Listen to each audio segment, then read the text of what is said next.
Bear with me, I'm going to do something I usually don't do. Something I've never done before in public. And when I say that to you, it's okay, because we're friends, and you know that now what's going to happen is I'm going to tell you a very private story.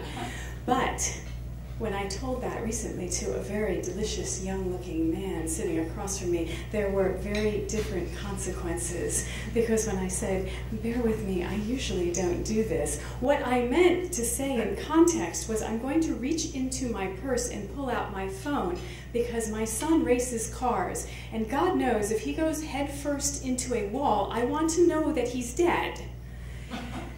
But the young man sitting across from me heard me say, normally I don't do this.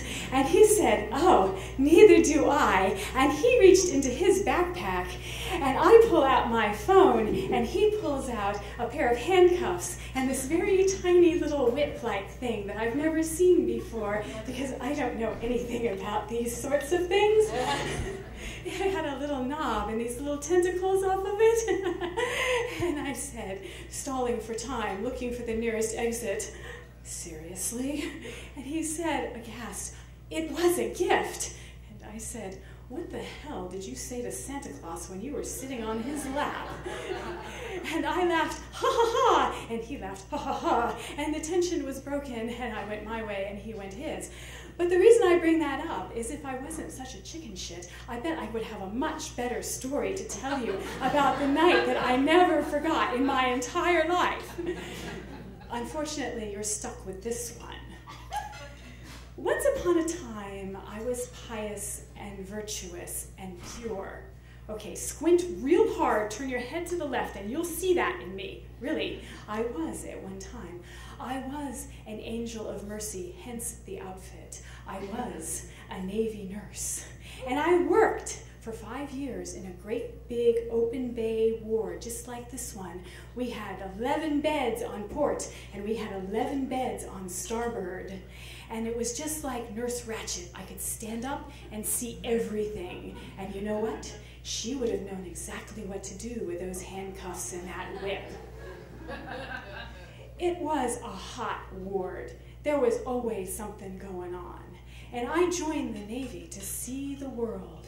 I said to the detailer, send me to California, send me to Rota, Spain, send me to Hawaii. And he said, how about Portsmouth, Virginia? That was not exactly what I was hoping for. So here I am, and the Navy believes in paperwork above all. Hot ward, right? Any given night, the way the Navy thinks, take the least experienced nurse, pair her with the most experienced corpsman, and let them take care of 17 patients all night. Good plan, right?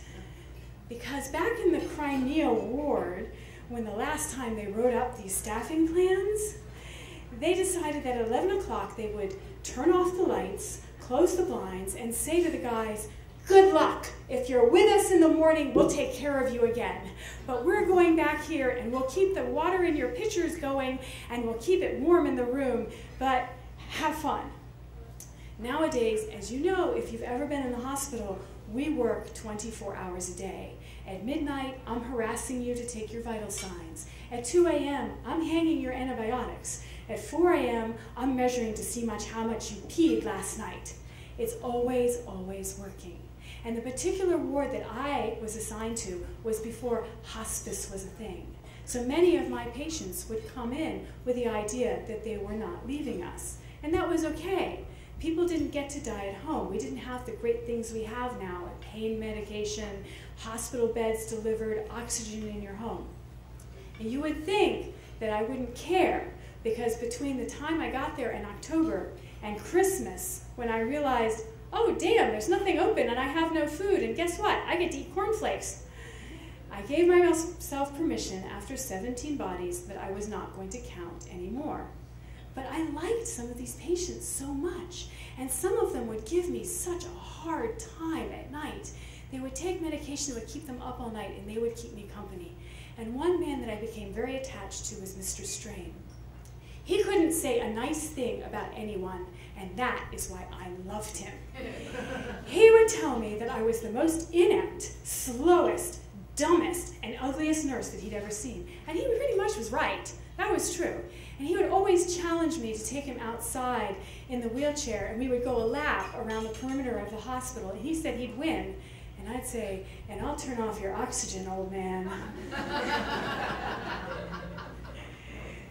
So at night, it would be 17 patients, me and this great corpsman, who I was terrified of. He could light matches on his jawbone, and he liked to explain to me in great detail how to steal a car. And my nemesis, Ursula, the nursing supervisor. And I don't mean hot Ursula, like if you're from my generation, you remember the sex goddess Ursula. I mean the one from the next generation, Little Mermaid Ursula. She didn't come onto the ward, she came on her tentacles. And by the time she got to me on the 7th floor, she'd started on 15, and she'd rummaged around every ward and found all the goodies the nurses brought on nights. So she had a civilian uniform with 15 pockets, and by the time she got to me, 10 pockets were filled with food, and she was kind of wiping her mouth. Now, if you've listened to my stories before, you know I didn't cook then, I don't cook now, and I don't count on ever cooking in the future. So Ursula would fly onto my floor and find nothing to eat. I'm sorry, would you like some Ativan off the med cart to go? Sorry, but Ursula was great at paperwork. And if I didn't have my muster done and I didn't have my census all in line waiting for her, she would track me down and bother me about it. Now, I could be straddling some poor guy doing chest compressions, and Ursula would be saying, "Where's your census?" Like, I'll get to it, all right? I'm kind of busy here. So one night, poor Mr. Strain passed away. Now, pizzas and bodies in hospitals must be delivered in 30 minutes or less. It's me and Smith. We do not have any help. I miss this man. I want to do the right thing. I want to be dignified, clean him up, put him in that body bag with as much respect as I can. But I don't have enough help. So Smith and I decide we're going to just hold off for 90 minutes. We're just going to pretend he isn't there, we're going to take care of who's alive, and we're not going to worry about it. Until Ursula starts crawling up my ass. And she's got to call me every 5 minutes and wants to know, how come the body isn't down at the morgue? And finally she says, "I'll send you some help." Okay, but it's not my corpsmen from my ward who are used to this sort of thing. And so when I see the corpsman coming prancing down the hallway, and he has a stethoscope around his neck, and on that stethoscope is one of those little panda bear stuffed animals that's looking like, I know, it's Happy Feet from the pediatric clinic. So I say to Happy Feet, "Hi, there's a morgue kit over here, there's a body bag over here, there's a gurney over there, there's a dead guy over there. Can you have this all wrapped up in 15 minutes and have him down at the morgue?" And Corpsman Happy Feet is going, someone's dead? I said, "All right, we're going on to plan B. Corpsman Happy Feet, do you know how to take vital signs?" He's dead? Okay, listen, I want you to go out onto my big bay ward. I want you to find all the people who are still alive, and I want you to take their vital signs and mark them down in this big book. Meanwhile, Smith and I will take care of this body, and I have just one thing for you to do. All you have to do is take the body on the gurney, stand by the service elevator, and wait for the morgue guy to come up and pick you up. That's all you have to do. He did not regain the ability to speak for several hours. Smith and I take care of Mr. Strain. Quietly, with dignity, quick. We get him on the gurney, and I call up the morgue guy. Now think about it for a minute. What kind of social skills must you have if the Navy has evaluated you and decided that the best place for you is working straight nights by yourself in the morgue? I just called him Werewolf Willie. He was the most un-Navy person that I've ever met in my life. Everybody else is in a pristine uniform. Werewolf Willie would show up on the ward with a dangling earring, wearing scrubs, and always 3 days worth of beard. And I'd say, "How do you do that?" He goes, "I shaved this morning." Okay. Werewolf Willie had to get the key to the service elevator to come up. because by God, you are not supposed to take bodies down the patient elevator for a lot of reasons. Number one, it opens up onto the lobby where 24 hours a day there's music playing. And number two, and more importantly, Ursula's office is right across from the elevators. And she lives to catch nurses who are going downstairs to smoke, because that was a big no-no. So she had her neck like on a swivel. Cookie, swivel, cookie, swivel, cake, swivel. She was always watching. I could not have Corman Happy Feet delivering this body through the patient elevator onto the lobby and finally out to the morgue. Okay, we finally get everything set.